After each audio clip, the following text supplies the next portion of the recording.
L'eremo di San Colombano sorge nell'omonima contrada che fa parte del territorio comunale di Lasi ed è incastonato in una piccola altura, circa 140 metri di altezza sul livello del mare, nella dorsale fra Caldiero e Badia Calavena.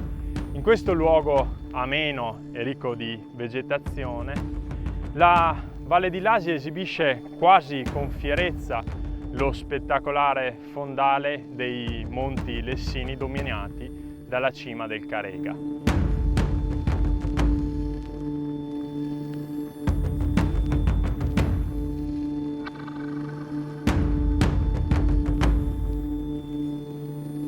A meridione la Valle di Lasi e la Val Tramigna si concludono nella grande pianura, un tempo strategicamente importante perché è attraversata da un ramo secondario della via Postumia che giungeva in Trentino e ai territori imperiali.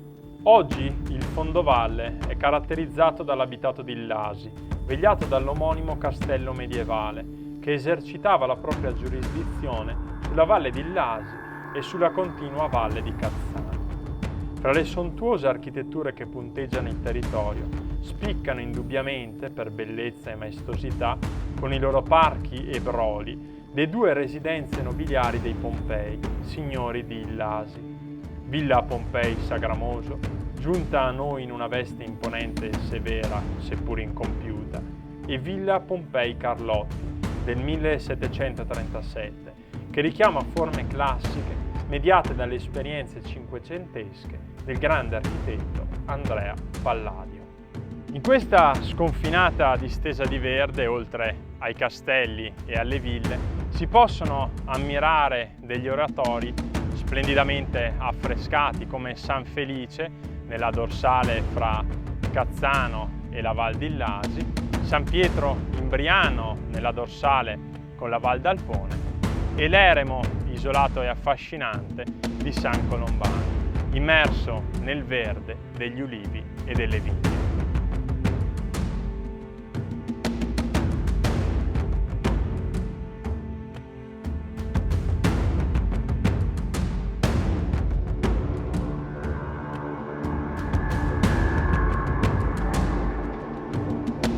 L'eremo di San Colombano è circondato da un recinto che enfatizza la sacralità del luogo.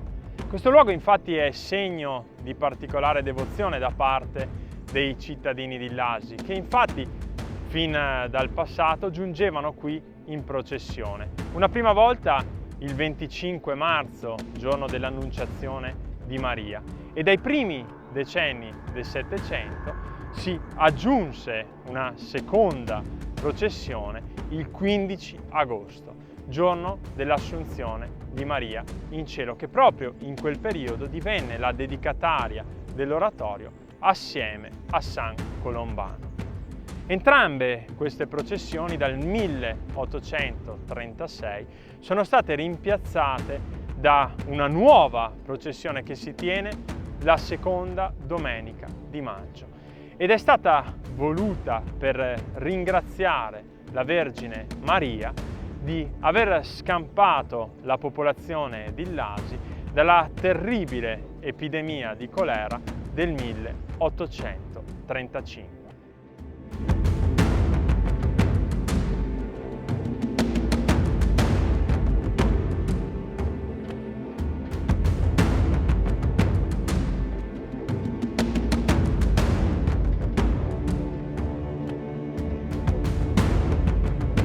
Due sono le chiese della provincia di Verona dedicate a San Colombano. La prima è a Bardolino ed è attestata dall'862. La seconda è appunto l'eremo di Lasi. Ma chi era questo San Colombano? San Colombano era un missionario irlandese che si ritirò nel monastero di Bangor, nell'Irlanda del Nord, e visse fra il VI e il VII secolo. Da lì, all'età di 50 anni, partì e scese in Europa, dove fondò numerosi monasteri fra la Germania, la Francia, l'Austria e la Svizzera. e per questo è considerato uno dei padri e dei patroni dell'Europa. E San Colombano è proprio il primo che nelle sue lettere parla di un unico grande popolo europeo.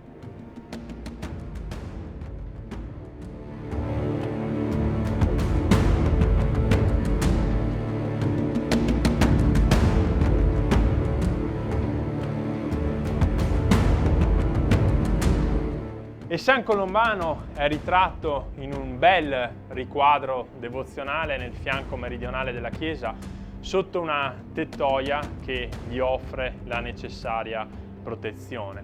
La pittura è databile fra il 1509 e il 1514 e ritrae il santo abbigliato con i paramenti abbaziali, quindi con la mitria e il pastorale, che indicano il suo ruolo di fondatore dell'importantissimo monastero di Bobbio in provincia di Piacenza nel 614. Colombano morì nel 615 e fu sepolto proprio a Bobbio.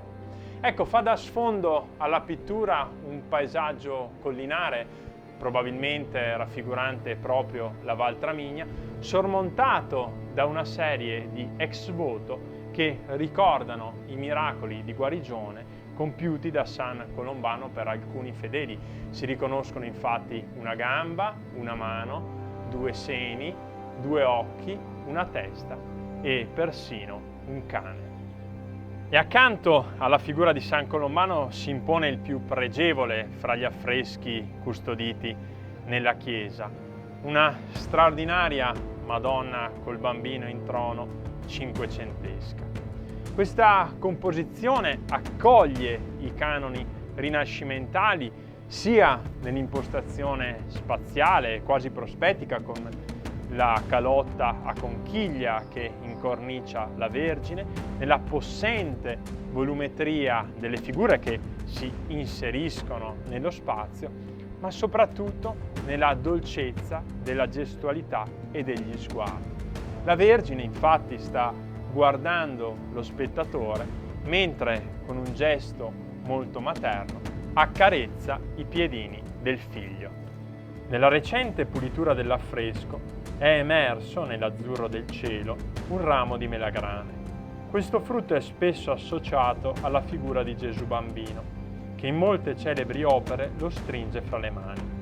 La melagrana rotta o aperta, infatti, col suo colore rosso vivo, allude al sangue e al martirio subiti dal Signore, ma anche alla pienezza della sua gloriosa risurrezione. Dal momento che la melagrana accoglie dentro di sé molti semi, allude anche all'unità della Chiesa, che racchiude in una sola fede popoli e culture diverse.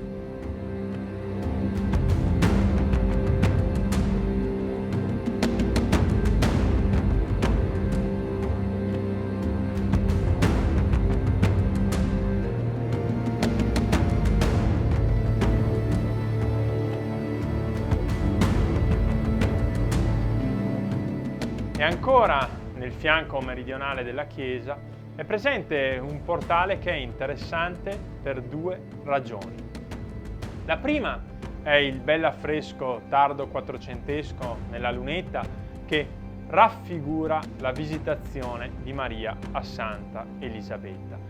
La seconda è invece la presenza dello stemma araldico della famiglia Pompei, signori Villasi, nell'architrave del portale. Uno scudo diviso a bande orizzontali con le 2 stelle, piuttosto consunto, ma ancora ben riconoscibile.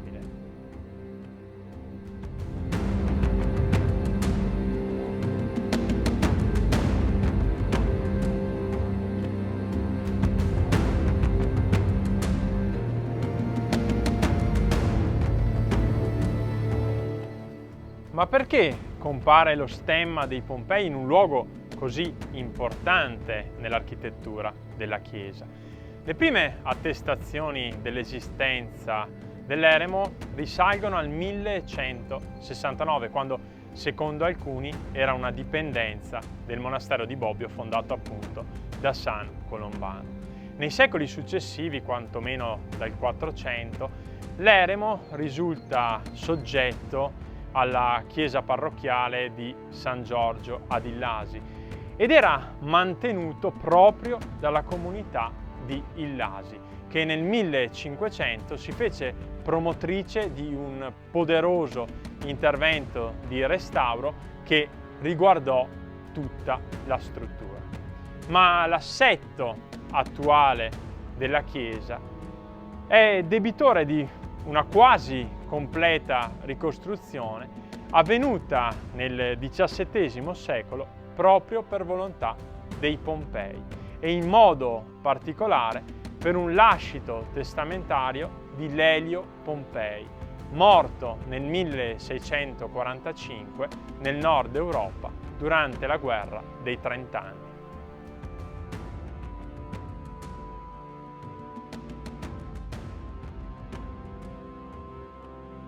E solo nel 1667, quindi quasi 20 anni dopo la morte di Lelio, i suoi eredi concretizzarono le sue volontà testamentarie, in modo particolare per volere della madre, la contessa Ottavia Pompei, e cominciarono l'opera di ripristino della chiesa che previde la ricostruzione della facciata, del coro e l'innalzamento del tetto.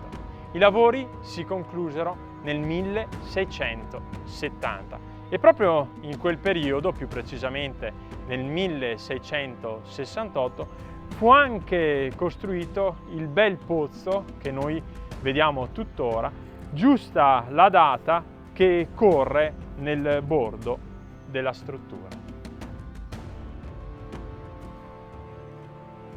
L'impianto planimetrico di San Colombano è fortemente caratterizzato dal recinto sacro che ne esalta l'isolamento. Ricordiamoci che questa chiesetta anticamente era un romitorio abitato da un eremita e il grande spazio verde che contraddistingue questa bellissima area è dominato dai due cipressi secolari che incorniciano la facciata.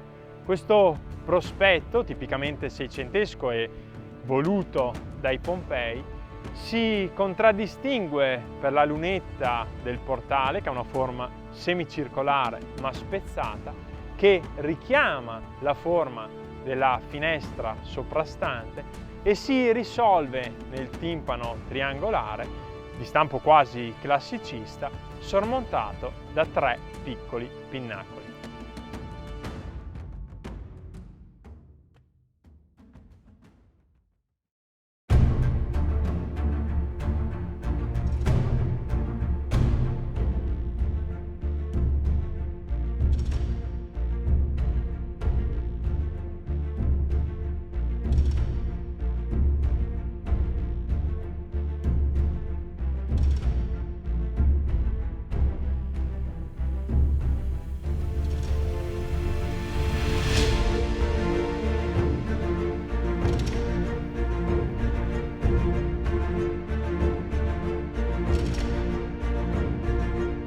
Il versante settentrionale della chiesa si affaccia su un ampio e leggero declivio che in passato era adibito a Camposanto e a Lazzaretto, specialmente durante le varie e terribili carestie e pestilenze che afflissero il territorio di Illasi e culminarono nella peste di manzoniana memoria del 1630.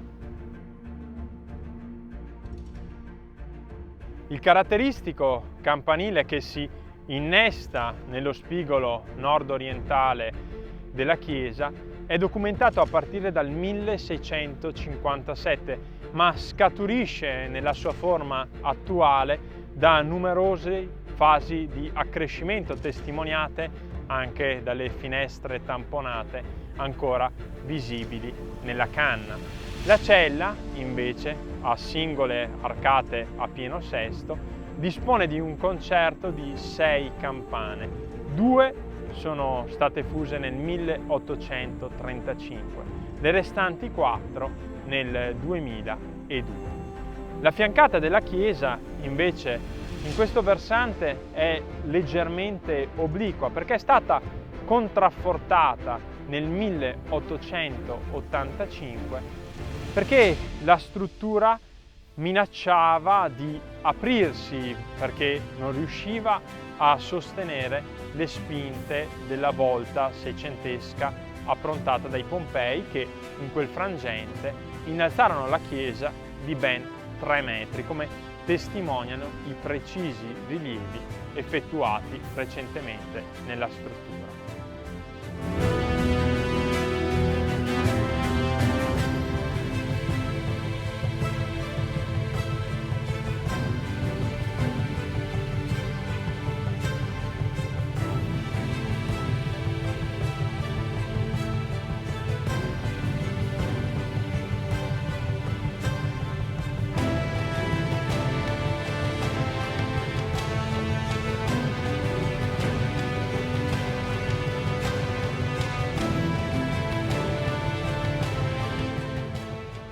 L'interno della chiesa è davvero affascinante nella sobrietà delle sue linee architettoniche.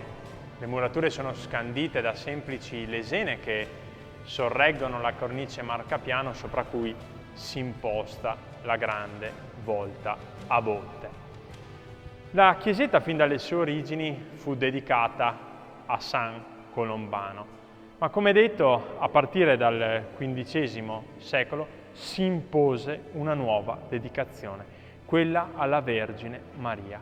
Questo fattore fu dovuto proprio alle numerose pestilenze, carestie che da quel tempo affliggevano la popolazione di Lasi, che perciò si vide quasi costretta a rivolgersi all'intercessione più potente, ossia quella della Vergine Maria, alla quale peraltro sono dedicati numerosissimi ex voto, cioè tavolette dipinte che trattano appunto i miracoli di guarigione della Vergine, oggi custodite presso la parrocchiale di Lasi. Il cambiamento di devozione e di dedicazione della chiesa provocò una sequenza di spostamenti degli altari. Qui, nel fianco meridionale, c'era l'altare dedicato alla Vergine Maria, che era dotato di un'immagine particolarmente venerata e considerata miracolosa, la cosiddetta Madonna di San Colombano. Come ricorda questa lapide, nel 1823 questo altare fu smontato e portato nel presbiterio, assieme anche all'immagine miracolosa. Ecco, mentre oggi l'altare esiste ancora, l'immagine miracolosa è andata irrimediabilmente perduta e ne rimane memoria solamente nella venerazione che gli abitanti di Lasi conservano ancora per questa preziosa effigie.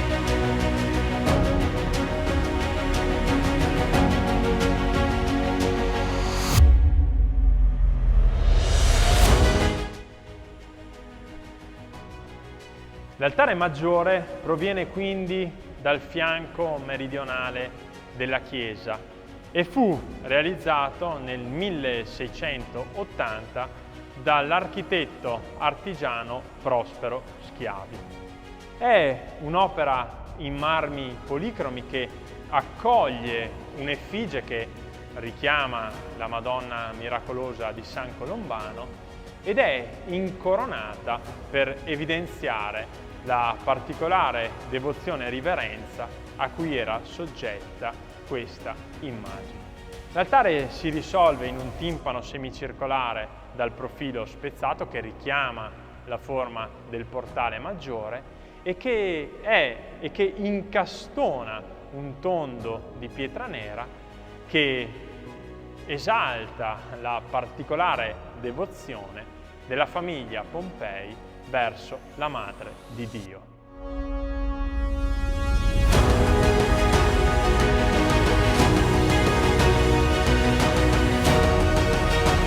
I due affreschi che stanno ai lati dell'arco trionfale, piuttosto consunti, sono venuti alla luce durante un restauro compiuto negli anni 70 del Novecento e appartengono alla fase di rinnovamento seicentesco della chiesa. La figura a nord, una figura maschile, rappresenta probabilmente San Colombano, che tiene in mano il libro con la sua regola. Questa identificazione iconografica però non è sicura. Certa invece è l'identificazione della figura a sud, che si qualifica come Santa Caterina d'Alessandria. E questo lo possiamo dire con certezza sia per l'iscrizione che corre lungo l'alto podio sopra cui si staglia la figura, che reca peraltro la data di esecuzione dell'affresco, il 1665, sia perché la santa tiene fra le mani la ruota, simbolo, lo strumento con cui fu martirizzata, e la palma, che la qualifica appunto come una martire.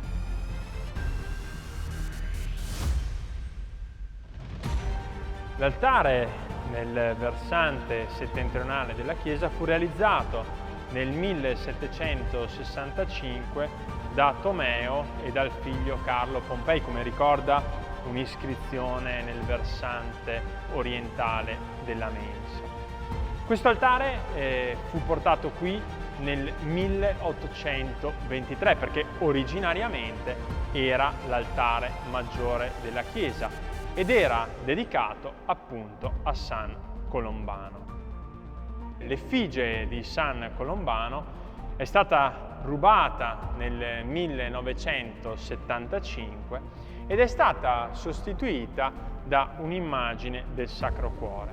Anche la prima immagine del Sacro Cuore è stata trafugata nel 1981 ed è stata prontamente sostituita da una copia commissionata da Elena Reppele, che è quella che vediamo tuttora incorniciata da un'esuberante cornice dorata.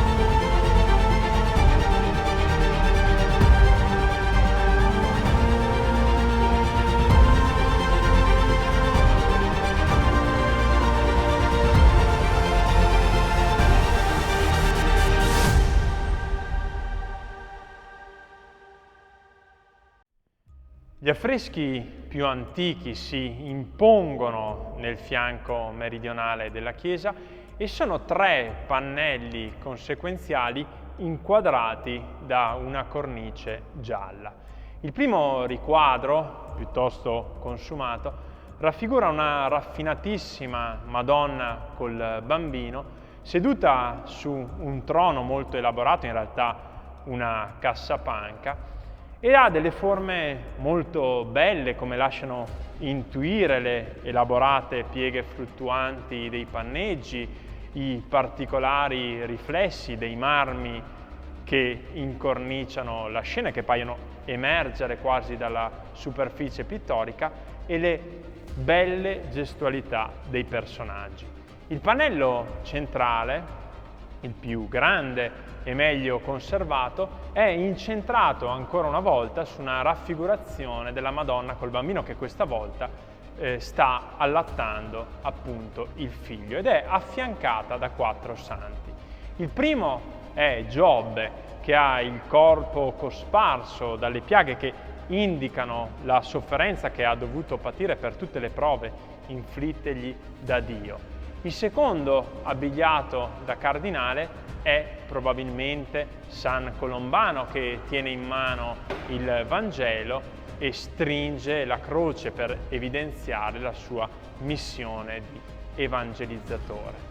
Il terzo santo è San Sebastiano, che ha il corpo trafitto da numerose frecce, e il quarto è San Rocco, che si sta alzando la veste per mostrare i bubboni della peste.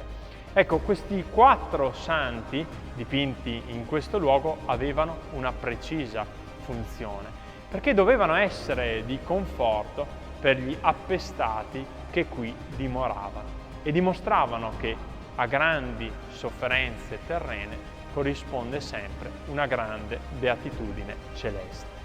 L'ultima scena invece raffigura ancora una volta una Madonna col bambino, ma qui la qualità pittorica è molto più scadente rispetto alle altre, come si può vedere nelle proporzioni gerarchiche fra la Madonna, che è molto più grande dei due committenti inginocchiati, che sono un laico e un chierico, nelle forme molto più compassate e stereotipate che non raggiungono l'alta qualità pittorica delle scene che la affiancano.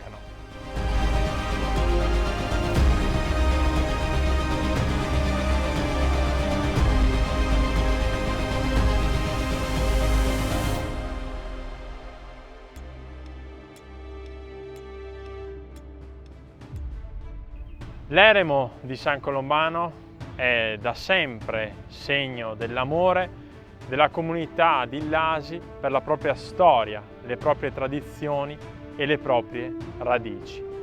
La comunità infatti si prende cura di questo luogo prezioso e lo fa suo, come ha testimoniato anche l'ultimo intervento di tutela e valorizzazione promosso dall'amministrazione comunale di Illasi e conclusosi nel 2023. In questo luogo così suggestivo, architettura e arte si fondono in modo mirabile con un ambiente di meditazione, contemplazione e rispetto del creato.